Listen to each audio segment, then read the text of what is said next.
السلام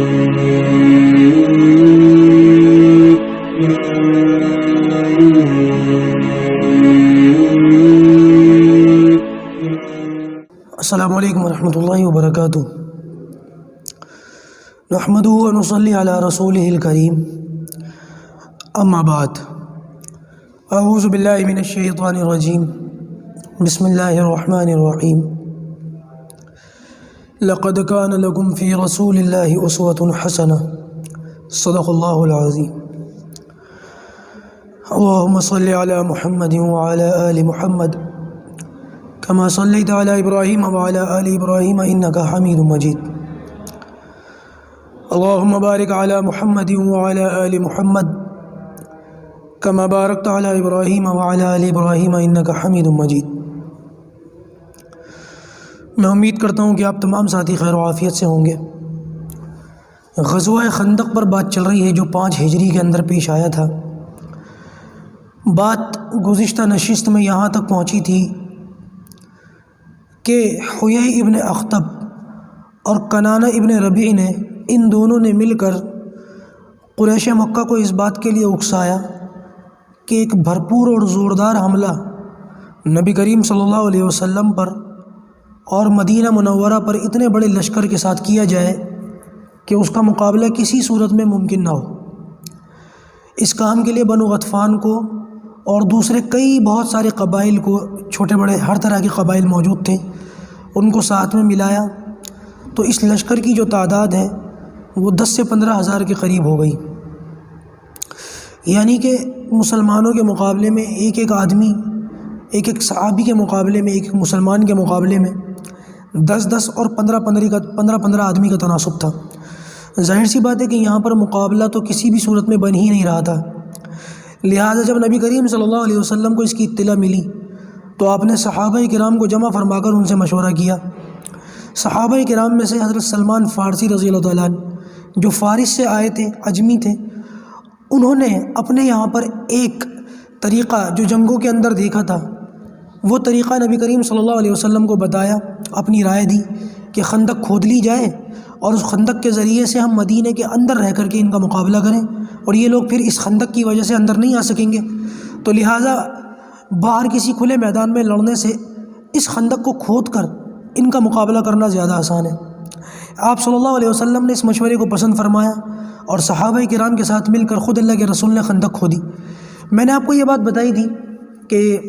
مدینے میں پیچھے کی طرف تو پہاڑ تھا جس کو جبل سلا کہتے ہیں، جبل سلا یہ پہاڑ تھا، اور یہ اس کیفیت میں تھا کہ اس کے پیچھے سے آ کر کے اس کے اوپر چڑھ کر مدینہ کے اندر آنا ممکن نہیں تھا۔ لہٰذا اس طرف سے تو خطرے کا کوئی امکان تھا ہی نہیں کہ ادھر سے پہاڑ کی طرف سے بھی حملہ ہو سکتا ہے، خطرے کا امکان تھا آگے کی طرف سے۔ لہٰذا جغرافیائی اعتبار سے اگر دیکھا جائے تو آپ صلی اللہ علیہ وسلم نے جو خط کھینچا تھا، جو نشان آپ نے اپنے دستے مبارک سے لگائے تھے، صحابہ کرام نے پھر اسی کے مطابق جو ہے خندق کو کھودا۔ اس خندق کے آثار آج بھی مدینہ منورہ کے باہر باقی ہیں، اس کی بقایا موجود ہے، باقیات موجود ہیں۔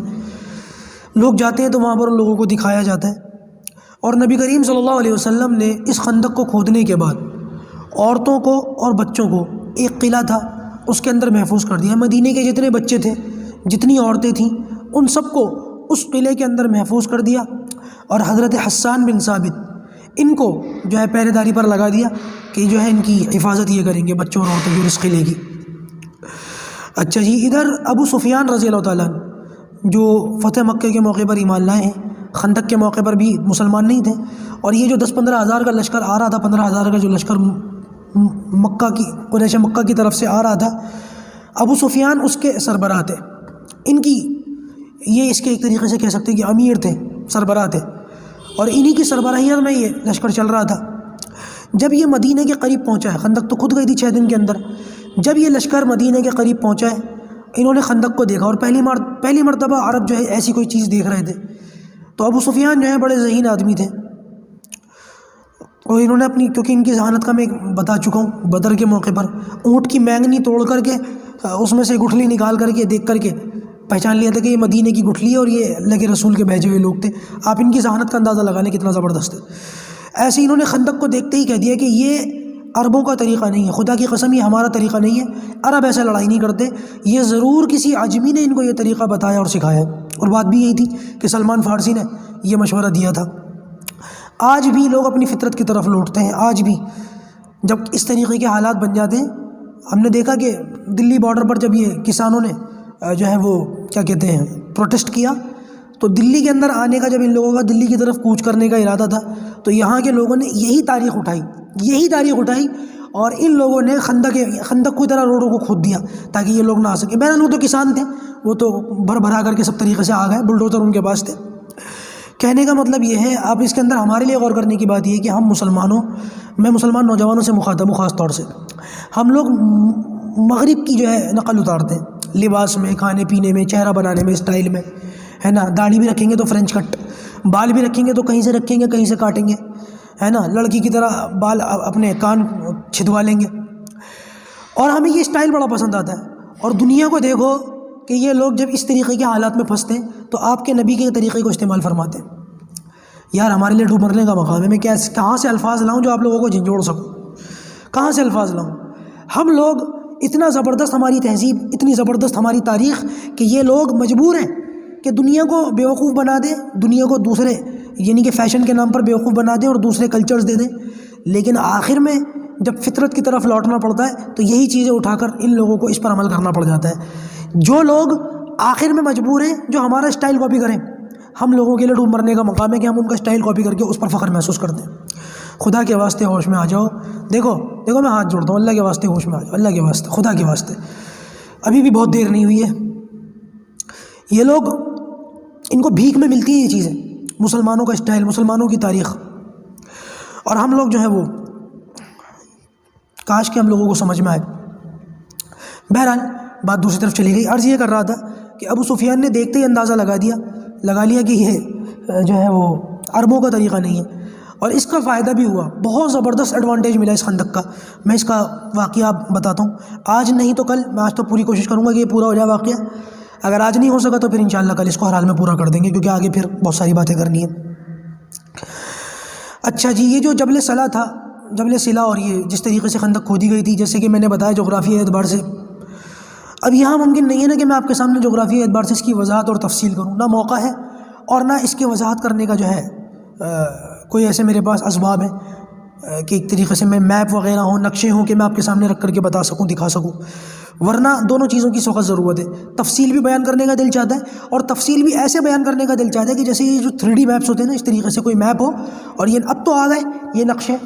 یوٹیوب کے اوپر یہ موجود ہیں، اس کی ویڈیوز موجود ہیں، کیونکہ مدینہ کے اندر، مدینہ منورہ کے اندر ایک میوزیم ہے، اس میوزیم میں یہ نقشے وغیرہ جو ہیں بنا کر کے رکھے گئے شوکیس کے اندر، شیشوں کے اندر، اور اب ان کے ویڈیوز جو ہے یوٹیوب پر ڈال دیے گئے، ملینز میں لوگ ان کو دیکھتے ہیں تاکہ پتہ چلے۔ اس میں بتایا گیا ہے، کچھ لوگوں نے اردو کے اندر بھی بتایا ہے کہ کس طریقے سے، تو اگر آپ لوگ دیکھنا چاہیں تو وہاں دیکھ لیجیے گا۔ باقی اللہ سے دعا کیجیے گا اللہ تعالیٰ ہمیں اتنی مہلت دے، اتنا موقع دے کہ اس طریقے سے نقشے وغیرہ رکھ کر کے میں آپ کے سامنے کبھی مستقبل میں سمجھا سکوں، کبھی ایسا موقع لگا تو سمجھاؤں گا انشاءاللہ۔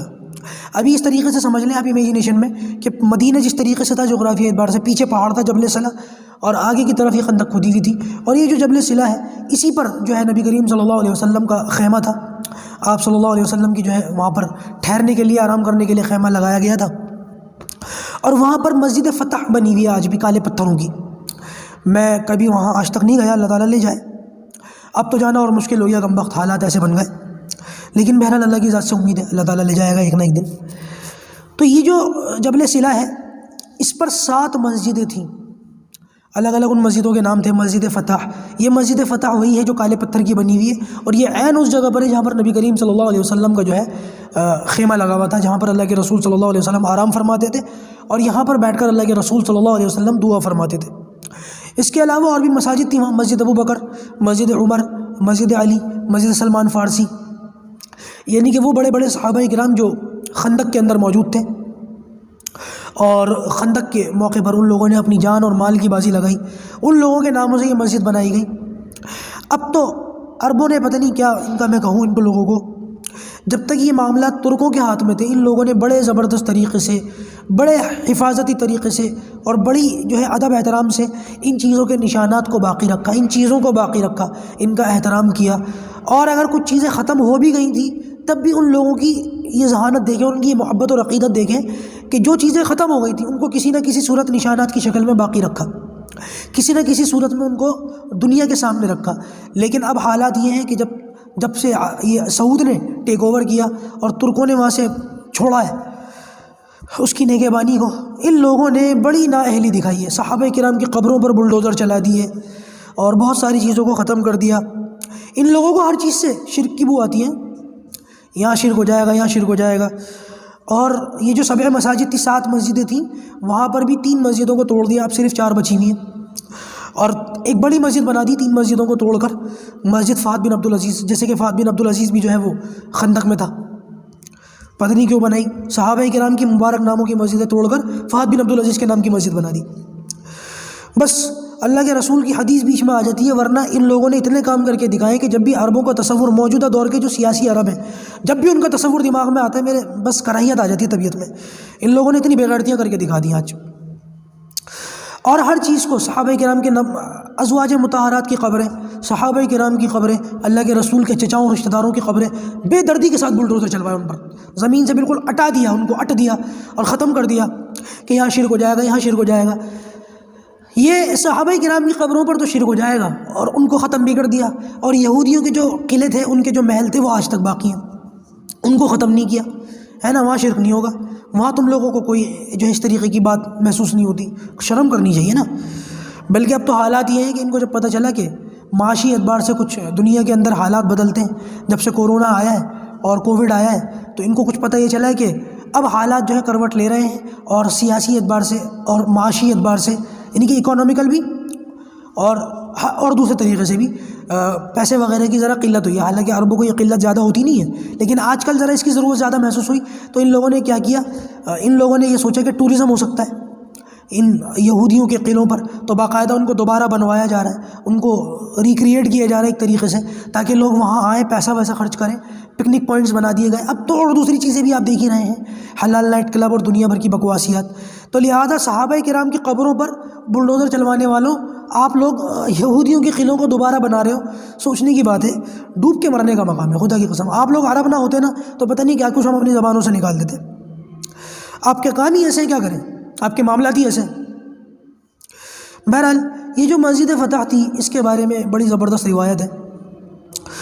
حضرت جابر رضی اللہ تعالیٰ عنہ فرماتے ہیں کہ نبی کریم صلی اللہ علیہ وسلم جو ہے وہ اس موقع پر، یہ جو خندق کا موقع تھا، یہاں پر آپ صلی اللہ علیہ وسلم نے منگل کے دن ہاتھ اٹھائے، پیر کے دن کا آتا ہے ذکر کہ پیر کے دن آپ نے یہاں پر دعا مانگی، دعا کی قبولیت کا کوئی فیصلہ نہیں ہوا، منگل کے دن دعا مانگی پھر بھی کوئی قبولیت کا فیصلہ نہیں ہوا۔ بدھ کے دن نبی کریم صلی اللہ علیہ وسلم نے ظہر کی نماز کے بعد پھر آپ نے ہاتھ اٹھائے دعا کے لیے، اور ہاتھ جو ہے وہ بعض مرتبہ بہت اوپر تک اللہ کے رسول اٹھا لیا کرتے تھے، کندھوں سے اوپر تک۔ تو حضرت جابر کہتے ہیں کہ یہ دعا قبول ہو گئی اللہ کے رسول کی۔ کہتے ہیں کہ میں نے یہ دن اور یہ ٹائم نوٹ کر لیا کہ بدھ کا دن تھا اور ظہر اور عصر کے درمیان کا وقت تھا، اس میں نبی کریم صلی اللہ علیہ وسلم نے اس جگہ پر جو دعا مانگی تھی وہ قبول ہوئی تھی۔ تو حضرت جابر کہتے ہیں کہ جب بھی مجھے زندگی میں بعد میں کوئی مشکلات پیش آئیں، کوئی معاملات پیش آئے جو مجھ سے حل نہ ہو، اور اسباب کی دنیا میں میرے پاس کوئی معاملہ نہ ہو، تو میں بدھ کے دن خاص طور سے ظہر اور عصر کی نماز کے وقت اس جگہ جاتا تھا، اور یہاں بیٹھ کر کے نبی کریم صلی اللہ علیہ وسلم ہی کے طریقے سے، انہی کے جیسی ہیبت بنا کر کے دعا کرتا تھا، اور ہر بار میری وہ دعا قبول ہوئی ہے۔ اس روایت کو بنیاد بنا کر آج بھی بہت سارے حجاج کرام، عمرہ کرنے والے اور وہاں جانے والے لوگ یہاں جاتے ہیں، جبل سلا جاتے ہیں، اور وہاں مسجد فتح پر جا کر کے بدھ کے دن ظہر اور عصر کے درمیان دعا کرتے ہیں۔ آپ لوگوں کو بھی جانا چاہیے۔ اب تو ان لوگوں نے مسجد بھی بند کر دی، وہ جبھی تو میرا دل دکھا ہوا ہے، میں آپ لوگ مجھے شاید زیادہ جذباتی سمجھیں، اب ان لوگوں نے وہ مسجد فتح بھی بند کر دی، تالا والا لگا دیا، اندر جانے نہیں دیتے۔ خاص طور سے بدھ کے دن تو بالکل ہی وہاں پر سختی ہوتی ہے، پولیس کھڑی ہو جاتی ہے۔ تو حجاج کرام کیا کرتے ہیں، وہ مسجد فتح کے آس پاس، وہ کیونکہ وہ پہاڑ کے اوپر ہے، 20-25 سیڑھیاں چڑھ کے اوپر جانا پڑتا ہے، تو وہاں پر حجاج کرام دریاں اور چادریں بچھا کر کے وہاں بیٹھ کر کے دعا کرتے ہیں، بیچارے اندر نہیں جانے دیتے یہ لوگ۔ بس مجھے ایسا لگتا ہے کہ عرب سیاسی شکلوں میں یہودی مکروہ چہرے چھپے ہوئے۔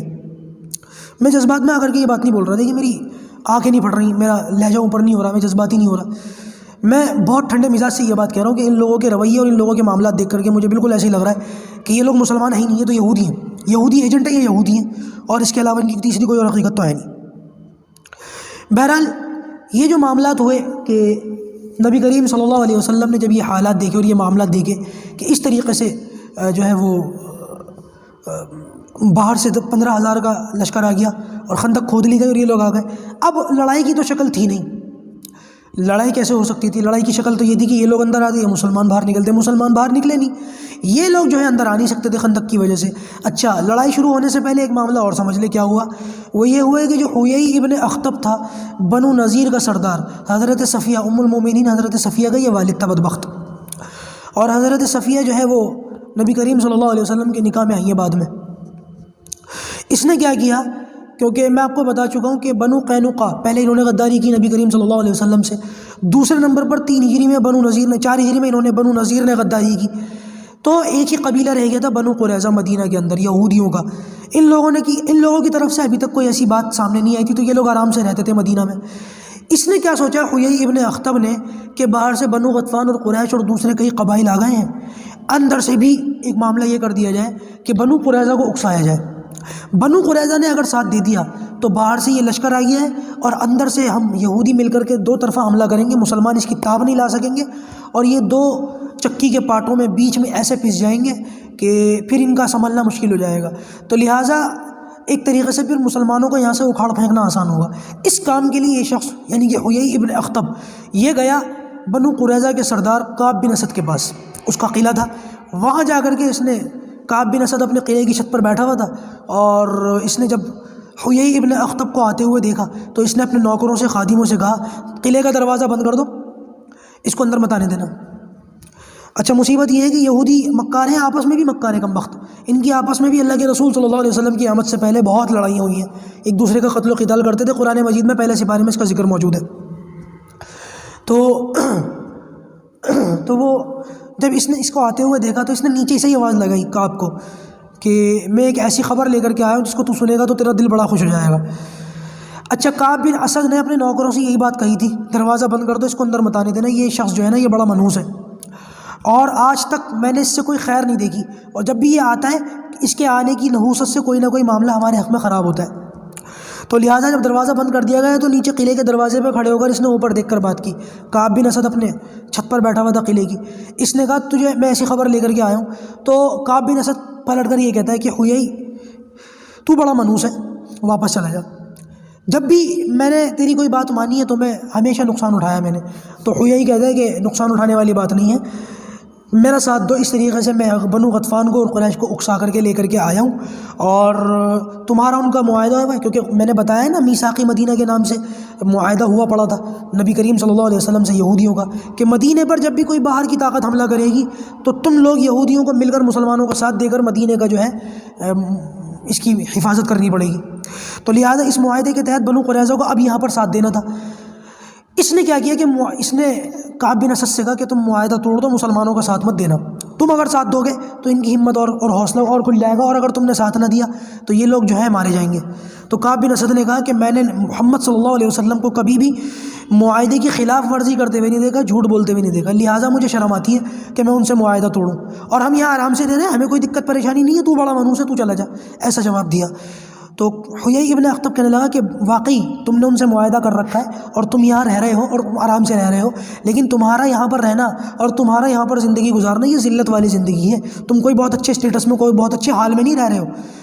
یہ ذلت والی زندگی سے بہتر یہ ہے کہ مدینے کی پوری اکانومی پر کنٹرول حاصل کر لو، اور مدینے پر اپنی جو ہے فائنینشلی، اکانومیکلی، پولیٹیکلی جتنے بھی معاملات ہیں سب میں اپنے جو ہے پنجے جما لو. اور اس کی ایک ہی صورت ہو سکتی ہے کہ محمد اور ان کے لوگوں کو یہاں سے نکالا جائے، اور ان کے نکالنے کا اس سے بہتر موقع اور کوئی ہو نہیں سکتا. گولڈن اپرچونٹی ہے کہ یہ لوگ اس وقت آئے ہوئے ہیں، اس وقت ہمارا ساتھ دے دو. اس انداز میں اس نے بات کی کہ یہ ٹالتا رہا کعب بن اسد، لیکن بار بار اس کو اس انداز میں ورغلاتا رہا کہ کعب بن اسد نبی کریم صلی اللہ علیہ وسلم کو دھوکہ دینے کے لیے تیار ہو گیا. اس نے کہا ٹھیک ہے، بے فکر رہو، میں ان کا ساتھ نہیں دوں گا. یہ تیسرا قبیلہ تھا اور آخری قبیلہ تھا جنہوں نے مسلمانوں اور نبی کریم صلی اللہ علیہ وسلم کے ساتھ جو ہے وہ غداری کی. آپ صلی اللہ علیہ وسلم کو اس کی اطلاع ملی تو آپ نے 3 صحابہ کرام کو، سعد بن معاذ، سعد بن عبادہ، یہ 2 سعدین کہتے ہیں ان کو.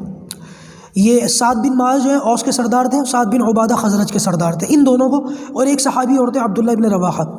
ان تینوں صحابہ کرام کو نبی کریم صلی اللہ علیہ وسلم نے اس خبر کی تصدیق کے لیے بھیجا کہ سنا ہے کہ کعب بن اسد بنو قریظہ کا سردار اس معاہدے سے مکر گیا ہے، اور ان حالات میں مکر گیا کہ جب اس معاہدے پر اس پر عمل کرنے کی بہت زیادہ ضرورت تھی، لہٰذا جاؤ اس سے معلوم کرو، بات چیت کرو. اگر وہ واقعی اس بات کو، کیونکہ صحابہ کرام کے اندر جو ہے نا ایک طریقے سے وہ پھیل گئی تھی، کیا کہتے ہیں، افواہ پھیل گئی تھی کہ یہ مکر گیا ہے معاہدے سے، تو آپ صلی اللہ علیہ وسلم نے یہاں پر ان کو طریقہ یہ سجھایا صحابہ کرام کو، جاؤ اس سے معلوم کرو، اگر بات جھوٹ نکلے، وہ نہ پھراؤ، تو آ کر کے سب کے سامنے مجھے بتانا تاکہ جو افواہ پھیلی ہوئی وہ ختم ہو جائے،